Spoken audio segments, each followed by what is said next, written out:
আসসালামু আলাইকুম রহমতুল্লাহ। কথায় আছে শাল মানে আশেপাশে কেন ঘোরো, পেছনে এসে লাগো।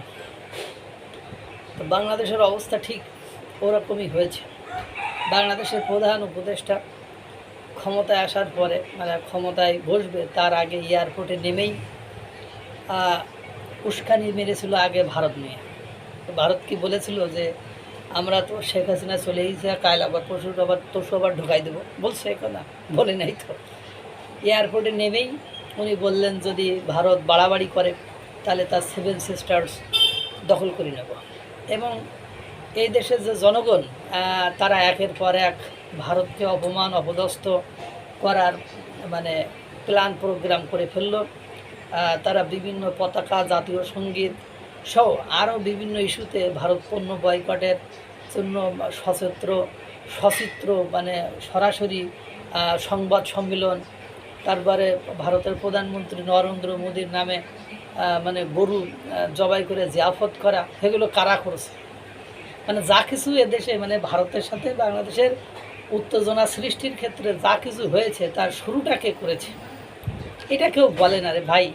সত্য কথা বললে সত্য কথা সবসময় তিতা হয়। যাই হোক, আপনারা জানেন বর্তমানে বাংলাদেশের প্রধান উপদেষ্টা ডক্টর ইউনূস তিনি মার্কিন যুক্তরাষ্ট্রে অবস্থান করেছেন বিশাল বহর নিয়ে।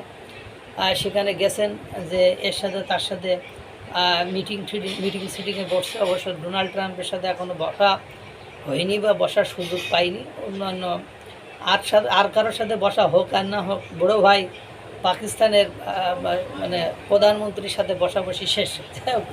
যেখানে ঝামেলা, তার সাথে বসলেই প্রতিবেশী রাষ্ট্র ভারতের গা গরম হয়ে যাবে, কারণ ভারতের চিরশত্রু হলো পাকিস্তান। তার সাথে বসলেই তো ভারতের শরীর গরম হয়ে যায় এবং উত্তেজনা শুরু হয়ে যায়। এখন এই বর্তমান ভারতের যিনি রাষ্ট্রদূত, তার সাথে সার্জিও গোরকের সাথে সাইড লাইনের এক বৈঠকে বসে ভারতকে নিয়ে নালিশ করেছে, অর্থাৎ সমালোচনা না, ভারতকে নিয়ে নালিশ করেছে।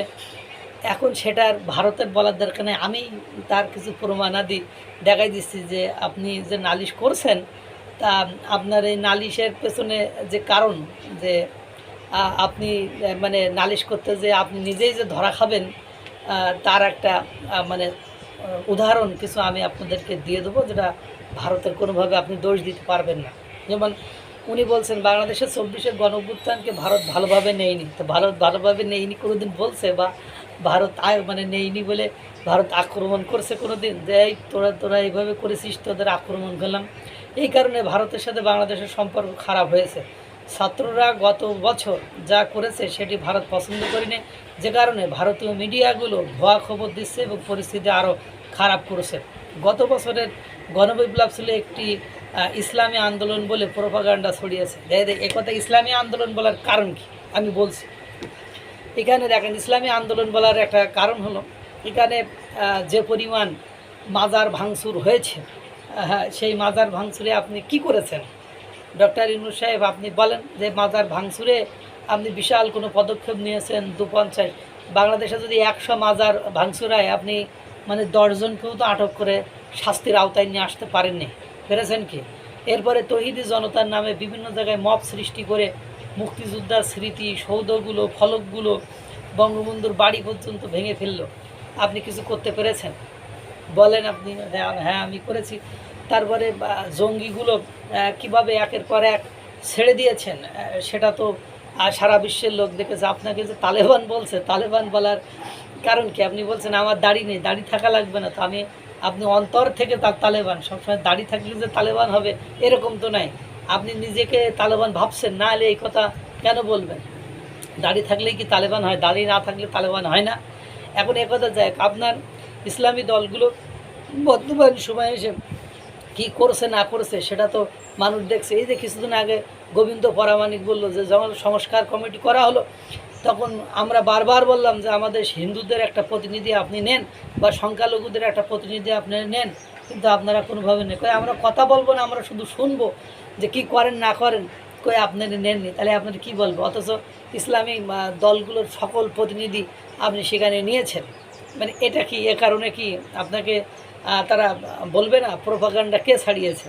আপনি তো সুযোগ করে দিয়েছেন, এরপরে এসে আপনি কী করলেন, মানে পাকিস্তানের সাথে মাখামাখি করলেন। এবং দেখেন আপনার ইসলামী বা তালেবান বলার আর একটা কারণ, এটা তো ভারতের বলার দরকার নেই, মার্কিন যুক্তরাষ্ট্র জঙ্গি বলে টিটিপি বা তেহরিকি তালেবানের সদস্যরা বাংলাদেশে আছে, সক্রিয় আছে, তাদেরকে আটক করেছেন, আওতায় শাস্তির আওতায় নিয়েছেন, কথা তো আপনার স্বরাষ্ট্র উপদেষ্টাও স্বীকার করেছে। আপনি ভারতকে যে দোষারোপ করলেন, হ্যাঁ, মানে এই দোষারোপ করার কোনো কি মানে হয়? আচ্ছা, ভারতীয় গণমাধ্যম এনডিটিভি জানিয়েছে যুক্তরাষ্ট্রের দক্ষিণ ও মধ্য এশিয়ার বিষয়ক বিশেষ দূত সার্জিও গোরের সঙ্গে বৈঠকে ভারত সম্পর্কে এসব কথা বলেন প্রধান উপদেষ্টা। সার্জিও গোরকে 1 মাস আগে ভারতের নতুন রাষ্ট্রদূত হিসেবে নিযুক্ত করেন মার্কিন প্রেসিডেন্ট ডোনাল্ড ট্রাম্প। এবং ডোনাল্ড ট্রাম্পের সাথে বাংলাদেশের মানে প্রধান উপদেষ্টার দূতবাদ সম্পর্ক করে ডোনাল্ড ট্রাম্পকে একেবারে গলা পর্যন্ত ভরে দিয়েছে, অর্থাৎ সে যতটা খাইতে পারে ততটা তারে দিয়েছে। এখন উগ্রানির অবস্থা এরকম, তাদের সাথে বাণিজ্য চুক্তি, মানে মানে তারপরে সামরিক চুক্তি, নিরাপত্তা চুক্তি, মানে অর্থনীতি চুক্তি, জাতীয় চুক্তি, সামরিক মহড়া, এবং মার্কিন যুক্তরাষ্ট্রের ডোনাল্ড ট্রাম্পের দেশের জনগণ যে মানে মানে কর্মকর্তা কর্মচারীরা প্রত্যেক সপ্তাহে এসে, তারপরে মার্কিন রাষ্ট্রদূত মানে লন্ডনে পর্যন্ত যে তারেক রহমানের সাথে বৈঠক করে আসে, এগুলো দেখার পরে কি আর কিছু লাগে? এছাড়াও সাবেক প্রধানমন্ত্রী আরও বলতেছে, সাবেক প্রধানমন্ত্রী শেখ হাসিনা ভারতে আশ্রয় নেওয়ার বিষয়টিও আলোচনায় আনেন ডক্টর ইউনূস। তিনি বলেন, ভারত শেখ হাসিনাকে আশ্রয় দিয়েছে যিনি সমস্যা সৃষ্টি করেছেন। এতে ভারত ও বাংলাদেশের মধ্যে উত্তেজনা তৈরি হয়েছে। এছাড়াও ভারতের কারণে সার্ক জোটকে পুনরুজ্জীবিত করা যাচ্ছে না বলে অভিযোগ করেন প্রধান উপদেষ্টা। তিনি বলেন, সার্ক কাজ করছে না কারণ একটি দেশের রাজনীতির সঙ্গে এটি ফিট হচ্ছে না। এছাড়াও তিনি আসিয়ানে যোগ দেওয়ার কথাবার্তা বলেন। দুর্ভাগ্য হলো সত্য যে বিচারগুলো দিয়েছেন সে বিচারগুলো আসলেই কি যুক্তিযুক্ত এবং কিনা, এবং আপনি এই বিচার দেওয়ার মাধ্যমে আপনি ভারতকে কি উস্কানি দিলেন যে তোরা আমার উপর আক্রমণ কর, কারণ বাংলাদেশ যত অস্থিতিশীল উত্তেজনাপূর্ণ নির্বাচনের পরিবেশ যত বিঘ্নিত হবে তত আমরা মানে আমি ক্ষমতায় থাকতে পারবো, এরকম চিন্তাভাবনা। কারণ ভারত ইতিমধ্যে ডক্টর ইউনূসের অধীনে নির্বাচন চায় না, অংশগ্রহণমূলক নির্বাচন, অর্থাৎ আওয়ামী লীগও সেখানে অংশগ্রহণ করবে এরকম নির্বাচনের কথা বলেছে, এবং তত্ত্বাবধায়ক সরকারের অধীনে নির্বাচন চায় এরকম কথাও তারা বলেছে। এবং ভারত মানে এক ব্যক্তি, রাজনৈতিক ব্যক্তিত্ব, তিনি বলেছেন যে প্রতিবেশী দেশগুলো যে নিজের ইচ্ছায় সব কিছু করে দেবে তা কিন্তু নয়, কারণ তাদের সাথে আমাদের অস্তিত্বেরও একটা মানে বিষয় জড়িত রয়েছে। এজন্য তারা কিন্তু কথাবার্তা বলবেই। সুতরাং সমালোচনা করে ভারতকে কি উস্কে দিলেন যে তোরা আমার কিছু কর? আমার তো মনে হচ্ছে এরকম কিছুই। আল্লাহ তাআলা সকলকে ভালো রাখুক, সুস্থ রাখুক।